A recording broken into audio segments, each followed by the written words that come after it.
यह अध्याय खंड भागवत महात्म्य से संबंधित है, लेकिन यह अध्याय मार्गशीर्ष महात्म्य का एक हिस्सा है। श्री भगवान ने कहा, सुनो हे चतुर्मुखी, ध्यान का वर्णन मैं प्रसन्न मन से इसे दे दूंगा। इसके सुनने से मनुष्य को पृथ्वी पर सौभाग्य प्राप्त होता है।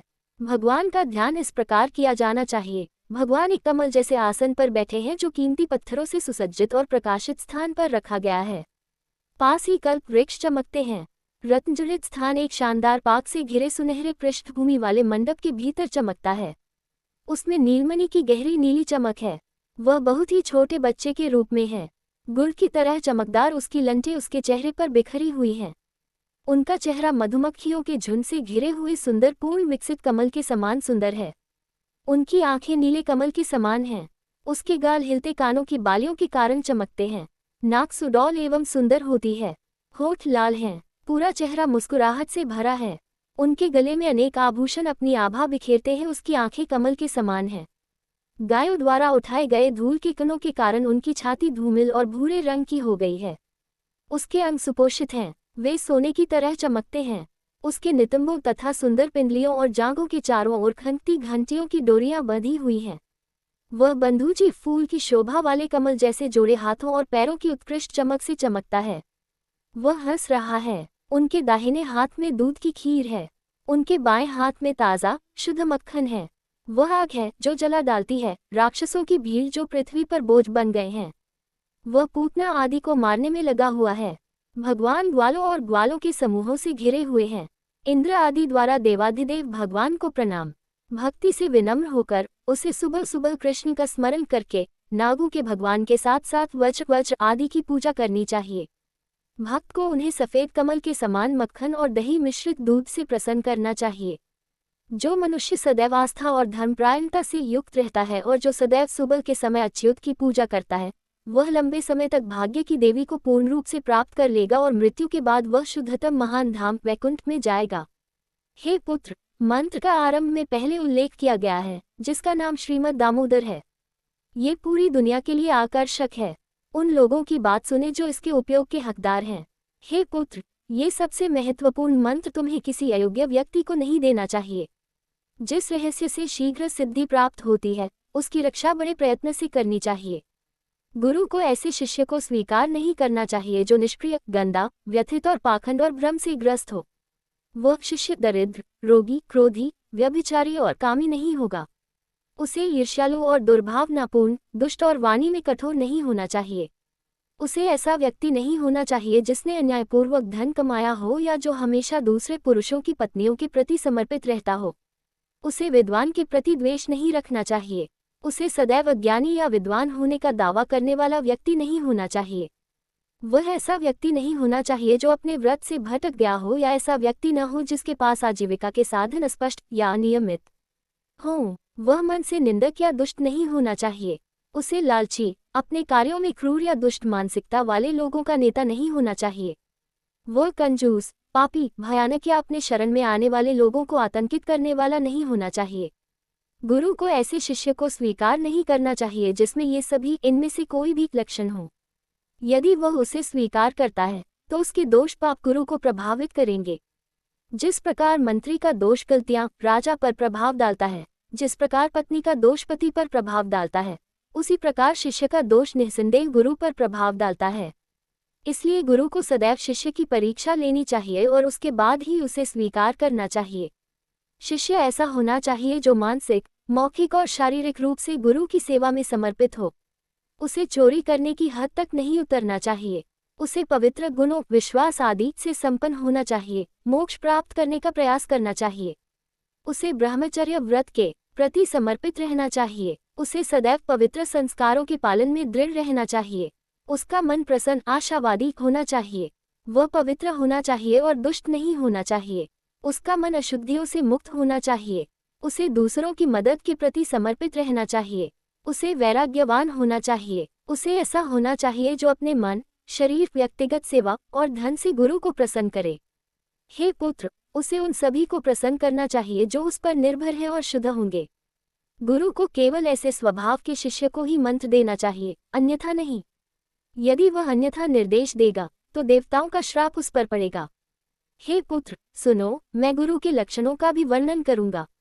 केवल वही व्यक्ति लोगों का गुरु होना चाहिए जो इन विशेषताओं से संपन्न हो, जो मन से निष्पक्ष है, शांत है, क्रोध से रहित है, सभी मनुष्यों के प्रति मित्रतापूर्ण है, व्यवहार में अच्छा है, महान और उदार है और दुनिया में सभी के साथ समान व्यवहार करता है। उसे आदर्श गुरु के रूप में महिमा मंडित किया जाता है। वह सदैव मेरे पवित्र संस्कारों और व्रतों का पालन करे। उसे वैष्णवों द्वारा सम्मानित होना चाहिए। उसे मुझसे संबंधित प्रसंगों में रुचि होनी चाहिए। वह मेरे त्योहारों के प्रति सदैव समर्पित रहे। वह दया का सागर हो और पूर्णतया संतुष्ट हो। वह ऐसा होना चाहिए जो सभी जीवित प्राणियों की सहायता और उपकार करे। वह इच्छा से रहित होना, निपुण सज्जन व्यक्ति होना चाहिए। वह सभी विद्याओं में पारंगत होना चाहिए। वह सभी संदेहों को दूर करने में सक्षम होना चाहिए। उसे आलसी नहीं होना चाहिए। ऐसा गुरु एक सम्मानित ब्राह्मण है। वह जानता है कि अलग अलग समय पर क्या होता है। उन्हें सभी को आशीर्वाद देना चाहिए। हे पुत्र, पहले बताए गए लक्षणों से युक्त शिष्य को मार्गशीर्ष महीने में, जो कि मेरा आश्रय है, इस प्रकार के गुरु से वह मंत्र प्राप्त करना चाहिए। बुद्धिमान व्यक्ति को सभी वैष्णव व्रत करने चाहिए। उसे हमेशा मेरे पसंदीदा महान पवित्र ग्रंथ श्रीमद्भागवत को सुनना चाहिए। श्रीमद्भागवत नामक पुराण विश्व भर में प्रसिद्ध है। भक्त को इसे श्रद्धापूर्वक सुनना चाहिए। यह मेरी संतुष्टि और खुशी का कारण बनता है। जो मनुष्य भागवत पुराण का निरंतर पाठ करता है, उसे प्रत्येक अक्षर के लिए एक भूरे रंग की गाय दान करने का पुण्य प्राप्त होता है। जो प्रतिदिन भागवत के आधे या एक चौथाई श्लोक को पढ़ता या सुनता है, उसे 1000 गायों का पुण्य दान प्राप्त होता है।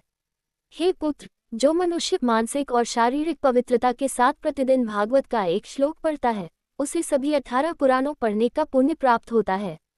जहाँ मेरी कथा निरंतर कहती होती है, वहाँ वैष्णव रहते हैं।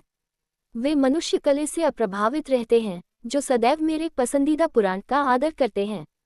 जो मनुष्य अपने निवास में वैष्णवों के धर्मग्रंथों का सम्मान करते हैं, वे अपने सभी पापों से मुक्त हो जाते हैं और सुर उन्हें नमस्कार करते हैं। यदि कलियुग में लोग अपने घरों में सदैव भागवत ग्रंथ का सम्मान करते हैं, उसकी प्रशंसा में ताली बजाते हैं और खुशी में रहते हैं, तो मैं उनसे प्रसन्न होता हूँ। हे पुत्र, जितने दिन उनके वंशज अपने निवास में भागवत पाठ रखते हैं, उतने दिनों तक पितर दूध, घी, शहद और पानी पीते हैं। जो लोग श्रद्धापूर्वक किसी वैष्णव को भागवत ग्रंथ भेंट करते हैं, वे हजारों करोड़ों कल्पों तक मेरे लोक में निवास करते हैं। जो मनुष्य अपने निवास में सदैव भागवत ग्रंथ का आदर करते हैं, वे सभी जीवित प्राणियों की सार्वभौमिक विनाश तक देवताओं को प्रसन्न करते हैं। यदि किसी के निवास में उत्कृष्ट भागवत का आधा श्लोक या उसका 1/4 भी है, तो सैकड़ों और हजारों अन्य ग्रंथों का संग्रह किस काम का है। कलियुग में यदि किसी के निवास में भागवत पाठ नहीं है, तो वह यम के पास से कभी नहीं लौटेगा। कलियुग में यदि किसी के घर में भागवत पाठ नहीं है, तो उसे वैष्णव कैसे कहा जा सकता है। वह चांडाल से भी बदतर है। हे विश्व के भगवान, धर्मग्रंथों को किसी के पास मौजूद सभी चीजों की कीमत पर भी एकत्र किया जाना चाहिए। हे मेरे पुत्र, मुझे प्रसन्न करने के लिए एक वैष्णव को सदैव ऐसा करना चाहिए। कलियुग में जहाँ भी भागवत पवित्र ग्रंथ है, मैं देवताओं के साथ हमेशा वहाँ रहता हूँ। सभी तीर्थ, पश्चिम की ओर बहने वाली और पूर्व की ओर बहने वाली नदियाँ और झीलें, यज्ञ, सातपुरिया और सभी पुण्य पर्वत वहाँ मौजूद हैं। हे लोकों के स्वामी, मेरे धर्मग्रंथ को यश, पुण्य और विजय चाहने वाले को, पापों को दूर करने के लिए और पवित्र मन वाले को मोक्ष की प्राप्ति के लिए सुनना चाहिए। श्रीमद्भागवत श्रेयस्कर है। ये दीर्घायु, स्वास्थ्य और पोषण प्रदान करता है। इसके पढ़ने या सुनने से मनुष्य सभी पापों से मुक्त हो जाता है। यदि लोग महान ग्रंथ श्रीमद्भागवत को नहीं सुनते हैं, तो हे लोकों के भगवान, उनके शाश्वत स्वामी यम हैं। ये वास्तव में सत्य है, सत्य सकारात्मक रूप से। हे पुत्र, यदि कोई मनुष्य विशेषकर एकादशी के दिन भागवत सुनने नहीं जाता, तो उससे बड़ा पापी कोई नहीं है। मैं उस घर में रहता हूँ जहाँ भागवत का एक श्लोक, उसका आधा या 1/4 भी लिखा रहता है। सभी आश्रमों में जाना और सभी नदियों में पवित्र डुबकी लगाना मनुष्यों के लिए श्रीमद्भागवत के समान पवित्र नहीं है। जहाँ भी श्रीमद्भागवत है, हे चतुर्मुखी, मैं उस स्थान पर अपने बछड़े से स्नेह करने वाली गाय की तरह जाता हूँ। जो मेरी कहानियों का वाचक और व्याख्याता है, जो सदैव मेरी कहानियों को सुनने में लगा रहता है और जो मेरी कहानियों को सुनकर मन में प्रसन्न होता है, उस मनुष्य को मैं कभी नहीं त्यागता। हे पुत्र, यदि कोई मनुष्य पुण्य ग्रंथ श्रीमद्भागवत के दर्शन करके खड़ा नहीं होता, तो उसका पूरे वर्ष का पुण्य नष्ट हो जाता है। यदि कोई मनुष्य श्रीमद्भागवत को देखकर खड़े होकर उसका सम्मान करता है और उसे प्रणाम करता है, तो उसे देखकर मुझे अतुलनीय आनंद मिलता है। यदि कोई व्यक्ति दूर से भागवत को देखकर प्रसन्नता से उसकी ओर बढ़ता है, तो उसे निस्संदेह ऐसे प्रत्येक कदम के लिए अश्वयज्ञ का पुण्य प्राप्त होगा। यदि कोई मनुष्य उठकर श्रीमद् भागवत को प्रणाम करता है, तो मैं उसे धन, पुत्र, पत्नी और भक्ति प्रदान करता हूँ। यदि मनुष्य श्रद्धापूर्वक श्रीमद् भागवत का श्रवण करते हैं और उसका राजसी आदर करते हैं, तो मैं आसानी से उनके द्वारा जीत लिया जाता हूँ। हे धर्मात्मा, जो मनुष्य मेरे सभी त्योहारों के दौरान महान श्रीमद् भागवत को भक्तिपूर्वक सुनते हैं, वे मुझे बहुत प्रसन्न करते हैं। वे मुझे वस्त्र, आभूषण, फूल, धूप, दीप और उपहारों से वैसे ही जीत लेते हैं जैसे एक अच्छी पत्नी एक अच्छे पति को जीत लेती है।